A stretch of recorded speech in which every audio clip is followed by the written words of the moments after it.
Shalom. Selamat sore bagi kita semua memasuki minggu yang kedua di tahun yang baru. Dengan satu firman yang ingin saya tekankan adalah, aku membaptis kamu dengan air, tapi ia akan membaptis kamu dengan Roh Kudus. Aku membaptis kamu dengan air, tetapi ia membaptis kamu dengan Roh Kudus. Sebelum saya menguraikan atau dalam khotbah ini, saya sangat tertarik sekali dengan apa yang terjadi dalam pengalaman-pengalaman anak-anak kita ya, khususnya seperti pengalaman Ruti tadi dalam perjalanannya ke satu tempat bersama-sama dengan teman-temannya. Anak-anak remaja itu harus mengalami pengalaman-pengalaman iman seperti itu. Karena apa? Karena dengan demikian dia mempunyai sebuah pengalaman baru dan spirit yang baru untuk terus melanjutkan pekerjaan pelayanan Tuhan dalam gereja.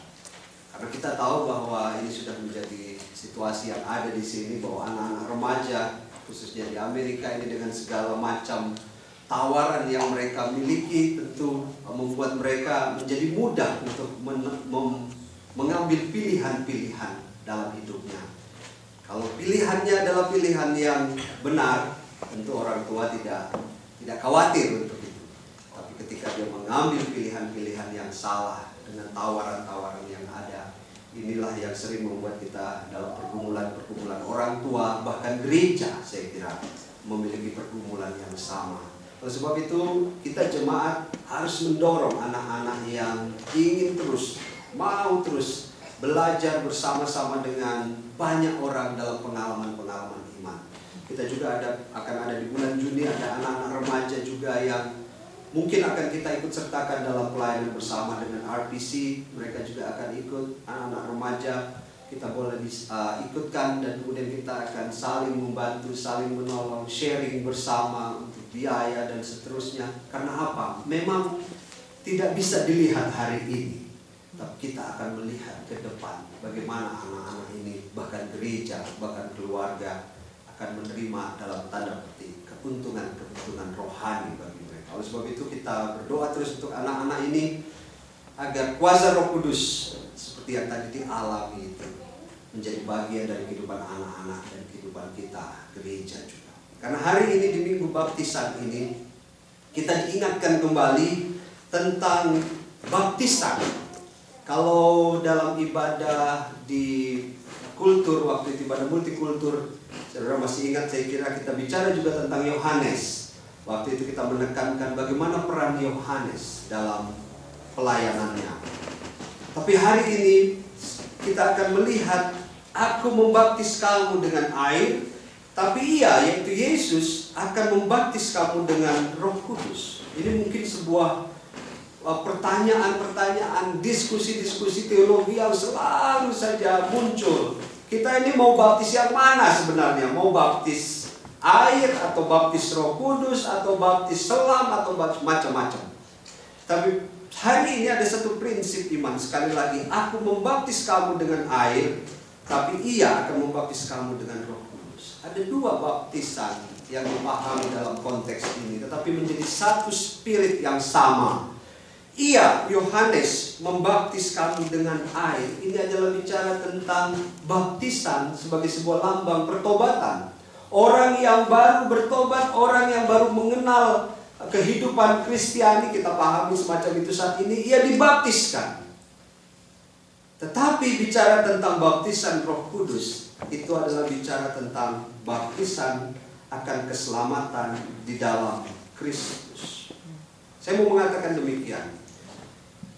Kapan sebenarnya kita dibaptis dengan kuasa Roh Kudus? Ini kan sering menjadi pertanyaan. Apakah ketika orang dibaptis dengan Roh Kudus, kemudian dia mengalami manifestasi bahasa roh dan seterusnya, apakah pada saat itu orang kemudian disebut mengalami baptisan Roh Kudus? Saya mau mengatakan kepada kita, bahasa roh adalah satu bagian dari manifestasi karya Roh Kudus dalam hidup kita. Tetapi ada begitu banyak karya Roh Kudus yang kita alami dalam kehidupan kita. Ketika kita mengaku dan percaya kepada Kristus sebagai Tuhan dan Juru Selamat kita, pada saat itulah karya Roh Kudus itu terjadi dalam hidup kita. Mengapa demikian? Baptisan Roh Kudus itu terjadi ketika kita mengakui percaya kepada Kristus bahwa Dia adalah Tuhan dan Juru Selamat kita, pada saat itulah karya baptisan Roh Kudus itu terjadi bagi hidup kita.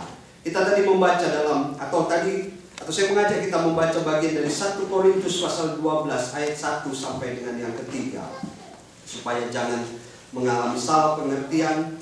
1 Korintus pasal yang ke-12 ayat yang pertama sampai dengan ayat yang ketiga. Saudara, demikian firman Tuhan. Sekarang tentang karunia-karunia roh. Aku mau saudara-saudara supaya kamu mengetahui kebenarannya. Kamu tahu bahwa pada waktu kamu masih belum mengenal Allah, kamu tanpa berpikir ditarik kepada berhala-berhala yang bisu. Karena itu aku mau meyakinkan kamu bahwa tidak ada seorang pun yang berkata-kata oleh Roh Allah dapat berkata, saudara perhatikan ya, terkutuklah Yesus, dan tidak ada seorang pun yang dapat mengaku Yesus adalah Tuhan selain oleh Roh Kudus. Sehingga baptisan air merupakan tanda pertobatan kita, tapi kemudian ketika kita mengakui Tuhan Yesus adalah Tuhan dan Juru Selamat kita, maka kita bisa mengaku dan percaya bahwa Tuhan Yesus adalah Tuhan dan Juru Selamat kita hanya karena kuasa Roh Kudus. Tanpa kuasa Roh Kudus, tanpa baptisan Roh Kudus yang ada dalam diri kita saat ini, kita tidak bisa mengakui Yesus adalah Tuhan dan Juru Selamat kita. Saudara ingat itu. Tanpa kuasa Roh Kudus, hari ini kita yang ada di sini termasuk saya, tidak akan bisa mengakui Yesus adalah Tuhan dan Juru Selamat kita. Kalau begitu, cukupkah baptisan Yohanes, baptisan air? Saudara mungkin mengatakan cukup. Tetapi firman Tuhan hari ini mengatakan kita harus mengalami baptisan Roh Kudus dalam hidup kita, yaitu pengakuan dan percaya kita kepada Tuhan Yesus adalah Tuhan dan Juru Selamat kita. Saya mengatakan demikian. Banyak orang tahu siapa Yesus. Banyak orang tahu siapa Kristus dalam pengalaman-pengalamannya, dalam bacaan-bacaannya. Tetapi tidak semua orang dapat mengaku percaya bahwa Yesus adalah Tuhan dan Juru Selamatnya. Orang bisa dibaptis ribuan, tapi kemudian kalau dia tidak mengalami baptisan Roh, maka dia tidak bisa mengakui Tuhan dan Juru Selamatnya. Yesus Kristus adalah Tuhan dan Juru Selamatnya. Tahun 65, di satu daerah di Bali, di daerah utara, ketika Gunung Agung meletus, saudara tahu ada ratusan, hampir ribuan orang mau menjadi Kristen. Dan mereka sudah dibaptis. Saya melayani di bagian pantai utara, sehingga saya tahu betul mengenai pengalaman dan berjumpa dengan orang-orang yang pernah dibaptis. Ada ratusan, hampir ribuan orang waktu itu dibaptis. Tahun 60-an karena Gunung Agung meletus. Mereka mau datang dan dibaptis. Tapi kemudian sekian puluh tahun yang lalu, sampai hari terakhir saya melayani di sana, saudara, di satu gereja itu hanya tinggal 10 kakak dari ratusan orang yang dibaptis tahun 60-an. Mengapa? Mengapa tinggal hanya hitungan jari, 10-an kakak tinggal yang tetap setia di dalam pelayanan atau di dalam gereja yang ada? Dari sekian ratusan orang, bahkan hampir ribuan itu. Karena orang tahu siapa Kristus, tapi dia tidak percaya siapa Kristus. Mengapa? Karena waktu kejadian Gunung Agung itu banyak bantuan dari Amerika, datang gandum dan sebagainya, sehingga orang perlu makan. Ketika dia perlu makan, dia katakan, oke, saya mau dibaptis, saya perlu tahu Kristus. Saya datang, dan ketika semua dapat makanan, kenyang, kemudian dia tetap mengatakan bahwa saya tahu Kristus. Tapi kemudian ketika makanan habis, ketika tidak ada lagi gandum, dia katakan, cukup, saya cuma perlu tahu siapa Kristus, tapi saya tidak perlu percaya pada dia. Dan orang-orang demikian ada begitu banyak di sekitar tempat di mana kami melayani yang dulunya dibaptis, tapi kemudian kembali menjadi ikut kembali lagi menjadi penganut yang lain, tetapi dia tahu Kristus.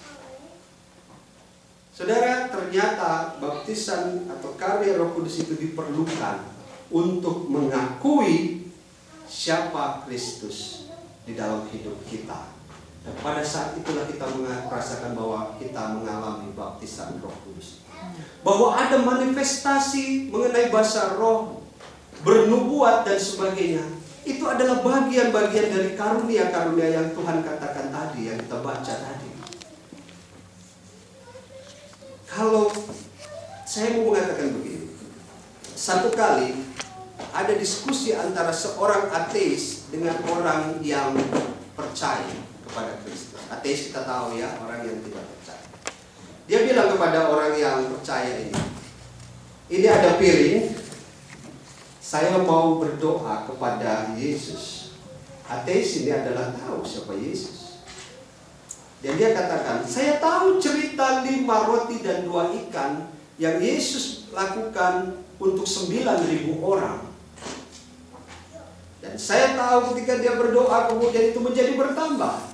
Hari ini saya mau berdoa kepada Tuhanmu. Ini piring kosong dan saya mau mengatakan kepada Tuhanmu supaya ada roti ketika saya mengatakan amin. Kalau orang yang beriman itu adalah saudara, kira-kira gimana ini? Kemudian yang berdoa, Tuhan yang aku pahami, yang aku baca di dalam firman Tuhan, Engkau telah memberi makan 9.000 orang dengan roti dan ikan dan kemudian bersisa begitu banyak. Hari ini aku ingin kau membuktikan bahwa kau juga meletakkan roti di piring yang kosong ini. Dalam nama Yesus, amin. Ketika piring dibuka karena sudah ditutup, saudara sebelum dibuka kira-kira kalau saudara yang menghadapi orang ateis ini kira-kira bagaimana? Saudara pikir ini piring diisi gak oleh Tuhan dengan roti? Dan waktu dia membuka, apa yang terjadi? Kosong. Dan apakah dengan cara itu iman saya dan saudara akan hancur? Orang yang beriman ini bilang demikian. Orang yang percaya saja harus memiliki iman sebesar biji sesawi untuk dapat pindahkan gunung. Apalagi kamu yang sama sekali tidak percaya pada Kristus. Bagaimana mungkin kamu dapat mendatangkan roti di atas piring ini? Saudara, iman kita tidak akan goyah hanya karena hal-hal yang demikian. Karena Spirit, Roh Kudus yang ada dalam diri kita itu akan lebih kuat untuk meyakini bahwa Dia adalah Tuhan dan Juru Selamat kita. Ini hal yang penting karena kita bicara tentang begitu banyak orang yang mengalami baptisan air, baptisan Yohanes. Tapi ini menjadi sebuah tanda saja. Pengalaman ratusan orang, bahkan hampir 1.000 orang yang ada di Bali Utara itu menunjukkan dengan jelas tidak cukup. Orang harus mengalami pengalaman pribadi dengan Tuhan di dalam kuasa Roh Kudus yang ada dalam dirinya. Oleh sebab itu, setiap orang yang mengaku percaya bahwa Tuhan Yesus adalah Tuhan dan Juru Selamatnya, pada saat itulah ia mengalami kuasa baptisan Roh Kudus dalam hidup kita. Ada banyak orang dalam pengalaman-pengalaman baptisan ini, seperti dalam Kisah Para Rasul tadi, ketika Paulus tanya, apakah kamu sudah mengalami atau apakah kamu sudah dibaptis? Ya, saya sudah dibaptis. Kita baca tadi ya dalam berita anugerah. Ya, saya sudah dibaptis. Dengan baptisan siapa? Dengan baptisan Yohanes. Oh, Paulus bilang baptisan Yohanes adalah baptisan yang mengantarkan orang pada pertobatan. Tapi kamu harus mengalami baptisan Roh Kudus untuk bisa sampai pada pengakuan yang sungguh-sungguh, untuk bisa menyatakan komitmen, keyakinan yang kuat di dalam hidupnya bahwa Yesuslah Tuhan dan Juru Selamat. Baptisan Roh Kudus sangat diperlukan bagi kita saat ini. Baptisan Roh Kudus itu sangat penting hari ini. Mengapa demikian? Karena melalui baptisan Roh Kudus ini ada hidup yang harus diperbaharui. Kita tidak cukup pada baptisan Roh Kudus kemudian kita mengaku percaya bahwa saya mengaku Yesus adalah Tuhan dan Juru Selamat saya. Sampai di situ saja. Tapi melalui baptisan Roh Kudus ini ada satu proses pembaharuan, ada satu proses kelahiran kembali, ada satu proses untuk masuk pada manusia baru. Ini penting sekali untuk kita pahami supaya jangan ada kesalahan paham bahwa ketika orang menyatakan bahwa saya mengaku Yesus adalah Tuhan dan Juru Selamat saya, di dalam kehidupannya harus ada suatu proses pembaharuan. Apa yang disebut Yesus sebagai proses kelahiran kembali. Ketika Yesus bertemu dengan Nikodemus, Nikodemus tanya begini. Nikodemus tanya, Tuhan Yesus, aku melihat apa yang kamu perbuat itu adalah sebuah tanda-tanda yang luar biasa. Saudara baca di Yohanes 3. Apa yang kamu buat itu adalah betul-betul tanda di mana kerajaan Allah hadir di tengah-tengah bumi ini. Nikodemus siapa? Dia adalah seorang ahli Taurat, guru yang mengajarkan tentang firman Allah kepada umat. Tanya kepada Yesus. Dan dia kemudian mengatakan, semua apa yang kamu lakukan itu adalah semua seperti tanda-tanda yang memang menjadi bagian dari kehadiran kerajaan Allah. Apa yang Yesus jawab? Hanya orang yang demikian yang dikatakan kamu harus lahir kembali. Dan kamu harus dilahirkan, saudara baca Yohanes pasal 3, kamu harus dilahirkan kembali melalui air dan Roh Kudus. Apa artinya? Air menunjukkan tanda baptisan Yohanes, dan Roh Kudus itu menunjukkan tanda akan karya Kristus dalam hidup kita. Nikodemus, seorang guru, mengatakan dikatakan oleh Yesus, kamu adalah guru orang-orang Farisi, masakan kamu masih menanyakan itu kepada saya? Orang harus dilahirkan kembali. Apakah dilahirkan secara fisik? Tentu tidak. Tapi kamu harus dilahirkan melalui air, tanda pertobatan, dan di dalam kuasa daripada Roh Kudus, sebuah perubahan, pembaruan hidup. Itu makanya menjadi aneh kalau pribadi yang sudah dibaptis, orang Kristen yang sudah dibaptis, atau saya tidak menjadi heran, orang Kristen yang sudah dibaptis, tetapi kita masih terus lihat banyak kasus. Kenapa terjadi pemukulan terhadap istri? Kenapa masih terjadi apa lagi kira-kira? Maki, sikap hidup yang mungkin sangat tidak sesuai dengan kehidupan Kristiani. Karena apa? Pada sisi itu kita merasa bahwa kita memang hanya dalam batas baptisan air cukup. Di sini memang satu pergumulan yang luar biasa bagi saudara-saudara. Mungkin saya tadinya berpikir, apa yang harus disampaikan bagi jemaat mengenai baptisan ini? Karena pada kenyataannya kalau kita lihat, masih begitu banyak orang Kristen yang mengalami suasana kehidupan keluarga, kekerasan, tadi ada makian, ada perselisihan dan seterusnya. Ini merupakan satu tanda, jangan-jangan kita masih ada dalam konteks baptisan, hanya dalam baptisan air saja, sebagai sebuah pemahaman. Tapi kita ingin memasuki sebuah situasi di mana baptisan karya Roh Kudus itu terjadi bagi kita. Kalau pribadi hanya dibaptis dengan baptisan air, memang tidak ada pembaharuan, tidak ada kelahiran kembali, karena suasana itu seperti yang lainnya. Tapi hari ini saya mau mengajak kita, bukan hanya pribadi. Gereja juga tidak hanya dibaptis dengan baptisan air, yaitu memiliki segala fasilitas pelayanan, memiliki segala macam hal yang bisa kita buat. Tapi gereja harus dilahirkan kembali dalam Roh Kudus agar menjadi gereja yang memiliki pembaharuan di dalam pelayanan. Dan ini kita perlukan untuk memasuki masa-masa ke depan ini sebagai gereja IIPC. Kita tidak cukup hanya menjadi gereja yang dibaptis dengan baptisan air, tapi kita perlu menjadi gereja yang dibaptis dengan baptisan kuasa Roh Kudus. Mungkin saudara mengatakan, kalau begitu nanti apakah semua kita akan mengalami bahasa roh dan sebagainya? Saya mau mengatakan itu hanya bagian kecil dari karya Roh Kudus. Ada orang mengalami itu dalam hidupnya. Tapi apakah ketika orang yang tidak mengalami itu kemudian saudara mengatakan bahwa tidak mengalami baptisan Roh Kudus? Tidak demikian. Saya teringat satu cerita dari Ibu Joyce tadi malam. Ibu Joyce menceritakan menit-menit ketika atau waktu-waktu ketika seorang sahabat dari Ibu Joyce meninggal. Pada saat itu dia kemudian mengaku percaya bahwa Tuhan Yesus adalah Tuhan dan Juru Selamatnya.